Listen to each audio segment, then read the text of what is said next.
Hello, everyone. Today I've got a brand new series of spine-chilling horror stories for you. I'm really curious to know which corner of the world you're listening from. Let me know in the comments below. Now, let's get started.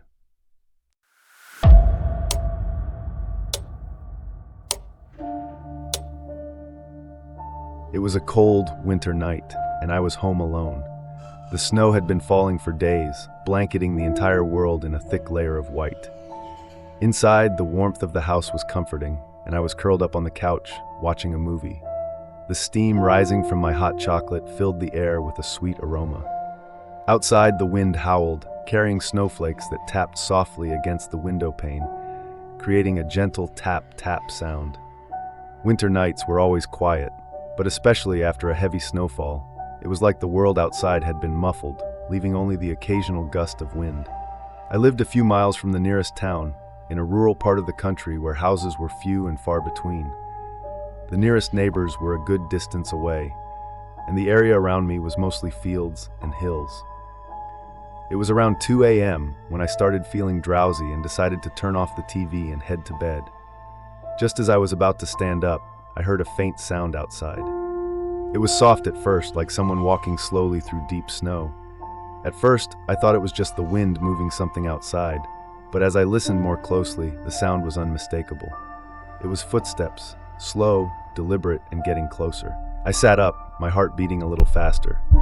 This was a quiet area, especially at night, and it was rare to hear anyone passing by, particularly in the middle of a snowstorm. Curious and a bit uneasy, I walked to the window and carefully pulled back the curtain. The dim light from the street lamp illuminated the falling snow, and everything seemed calm and still. But in the snow-covered yard, I noticed something strange, a set of fresh footprints leading from the road right up to my front door. My heart skipped a beat. Those prints were new, made within the last hour or so, because earlier the snow had been untouched.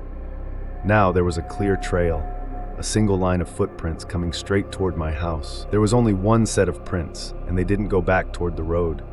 Whoever had walked up to my door hadn't left. I took a deep breath, trying to calm myself.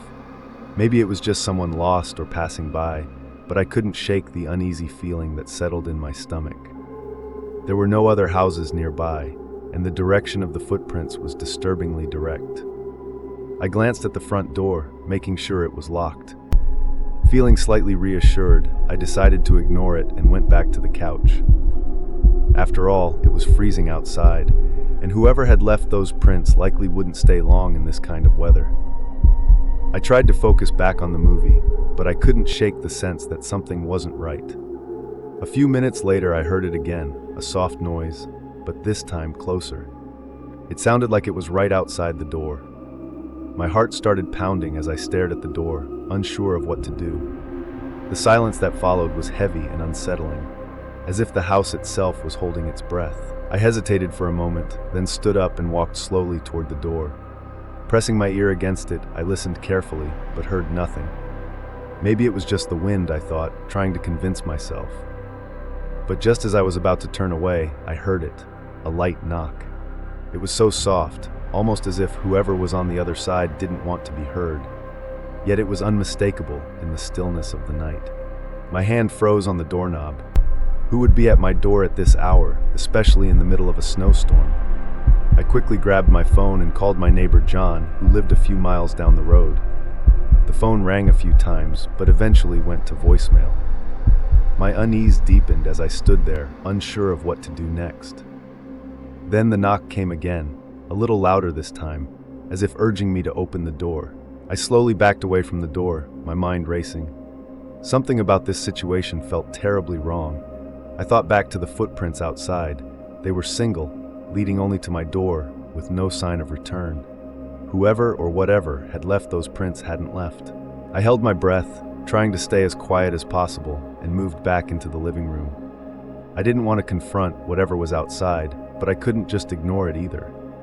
I sat back on the couch, pulling the blanket around me tightly. The house felt colder, and despite the heater running, a chill crept down my spine. Minutes passed, and finally, the knocking stopped.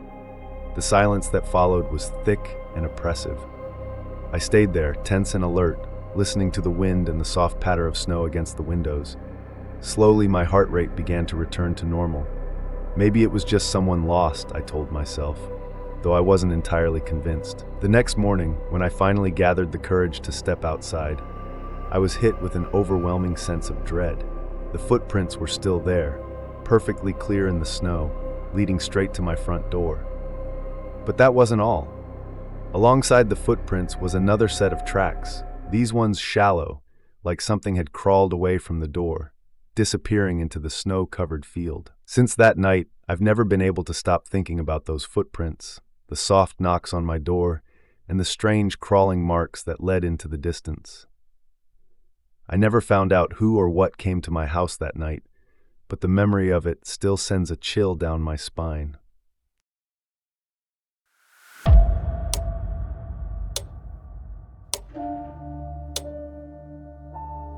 That night, I was home alone and looking forward to a quiet evening to relax. Work had been hectic lately, and I finally had some time to myself. I decided to sit on the couch, watch a movie, and enjoy the peace and quiet. I turned on the TV, found a classic film I hadn't seen in a while, grabbed some snacks, and settled in. Everything seemed perfect. Just as the movie began, my phone rang. I put down my snack and picked up the phone. The screen displayed an unknown number. Normally, I wouldn't answer calls from numbers I didn't recognize, but a small voice in my head made me think it could be work-related. I hesitated for a moment, then hit the answer button. "Hello?" I said softly, waiting for a response. There was nothing but silence on the other end. No background noise, no voice, just dead air. I frowned and waited a few more seconds, thinking perhaps the caller was still there but had yet to speak. "Hello?" I asked again, this time a bit louder. Still no response, only faint breathing. I could just barely hear it. My patience was wearing thin, and I was about to hang up when the breathing suddenly stopped. The unsettling silence from the other end gave me chills, and I quickly ended the call. It was strange, but I shrugged it off. Maybe it was just a prank call, or someone dialed the wrong number. I tried to shake off the feeling of unease and returned to my movie, attempting to forget the odd phone call. A few minutes later, my phone rang again. This time, I felt my heart rate increase as I saw the same unknown number flashing on the screen. I stared at it for a moment, unsure whether to answer, but curiosity, or perhaps fear, got the better of me. I pressed the answer button. "Hello," I said, this time more guarded, my voice betraying my nerves. Silence. But this time, the breathing was more distinct, almost deliberate. I could hear it clearly now, slow, deep breaths, the kind that felt uncomfortably close. My skin prickled with unease. Then, without warning, a soft, chilling laugh came from the other end, barely audible, but enough to send a wave of dread through me. Before I could say anything, the line went dead again. I sat on the couch, gripping my phone tightly, my mind racing with questions. Who was calling me? Why weren't they saying anything? That laugh, it was unsettling, like whoever was on the other end found something amusing, something only they knew. I decided to check the call logs to see if I could get any information on this mysterious number. However, when I opened my call history, there was nothing there, no record of either of the two calls. It was as if they had never happened. Now I was really freaked out. I knew the calls were real. I had just experienced them. I could still hear the strange laugh echoing in my mind, but the fact that there was no record of the calls made it all the more disturbing. I set the phone down, my heart pounding in my chest, and looked around the room. The house was suddenly too quiet. I could hear my own breathing, and the silence pressed in on me, amplifying my growing sense of dread. Then a knock at the door broke the silence. It was soft but deliberate, just loud enough to be heard over the quiet of the house. I froze. I wasn't expecting anyone, especially not this late at night. I stood up slowly, every muscle in my body tense as I walked toward the front door. Peeking through the peephole, I saw nothing. No one was there. I stared for a moment, wondering if my mind was playing tricks on me. But then the knock came again, just as soft as before. I felt a chill run down my spine. There was clearly no one outside. Why was someone knocking? I didn't dare open the door. I backed away and returned to the living room, trying to calm myself down. But just as I sat back on the couch, my phone rang again. This time, the sound made me jump. I looked at the screen, and my stomach dropped. It was the same unknown number. My hands trembled as I picked up the phone, dreading what I might hear on the other end. I answered, my voice shaky. Hello. For a few moments, there was the familiar, eerie silence, followed by the low breathing I'd heard before. But this time, the voice on the other end spoke, a cold, almost mocking tone. Why didn't you open the door? I felt my blood run cold. Whoever it was had been outside my door. They knew I hadn't opened it. My hand clenched around the phone and panic surged through me. I immediately hung up and rushed back to the front door, looking through the peephole once more, desperate to see if someone was still there. But again, the hallway was empty. I didn't hesitate any longer. I dialed 911, my heart pounding in my chest as I explained to the dispatcher that someone had been calling me from an unknown number and possibly standing outside my door. They assured me that officers would be sent over to check on the situation.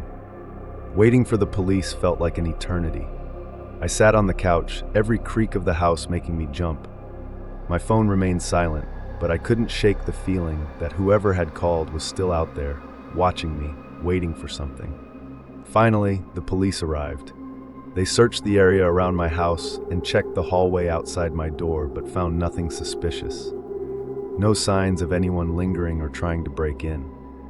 The officers told me it was likely just a prank, but they advised me to stay alert and call again if anything else happened. After they left, the house felt even quieter than before. I locked every window and door, but no matter how much I tried to convince myself that it was just a prank, I couldn't shake the lingering sense of dread. The voice on the phone, the knock at the door, and the question, "Why didn't you open the door?"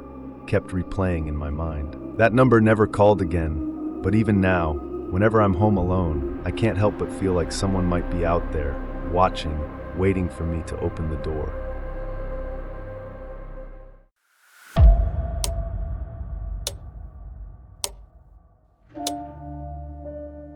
Lately, my life had become more and more stressful.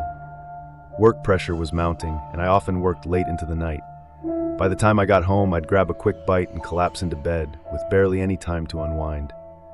After finishing a big project, I finally decided to take some time to relax.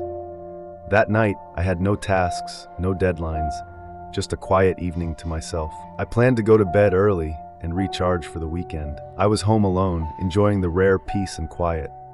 My apartment was located on the outskirts of the city, in a quiet neighborhood where disturbances were rare. I had been renting this place for over a year and always felt safe here.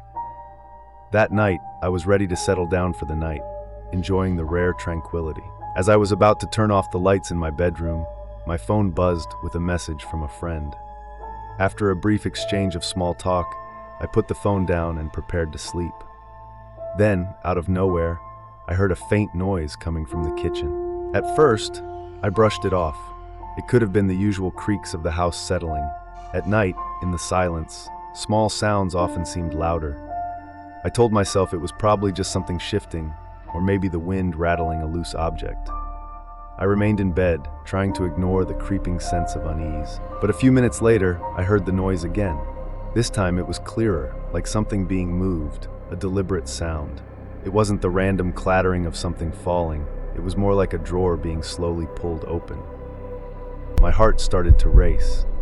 I sat up in bed, tense, listening closely. The kitchen wasn't far from the bedroom, and in the quiet of the apartment, the sound was unmistakable.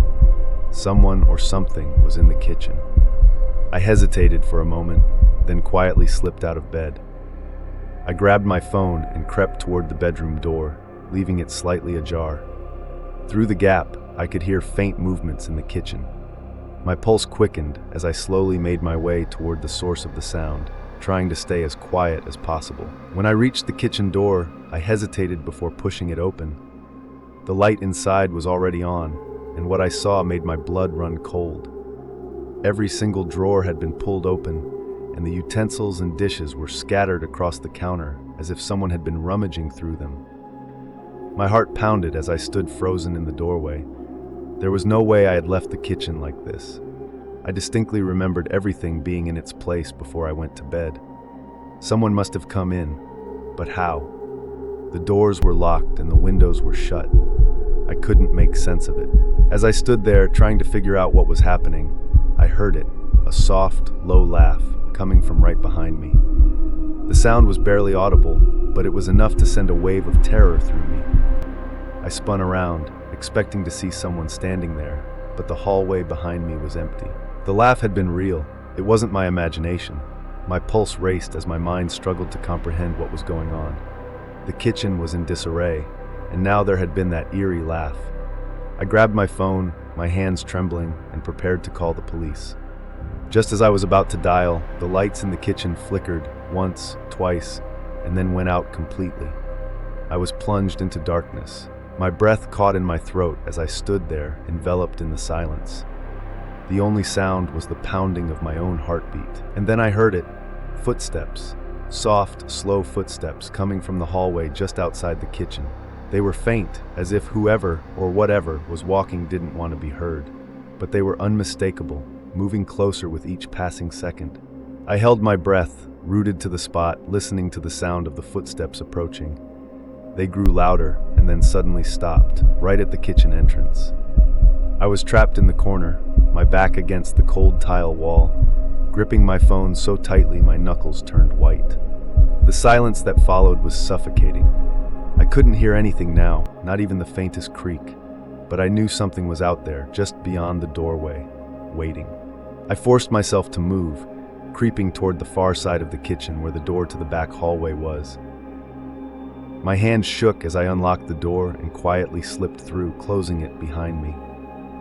I pressed myself against the wall, my heart hammering in my chest, trying to make as little noise as possible. I dialed 911, whispering into the phone as I told the operator what was happening.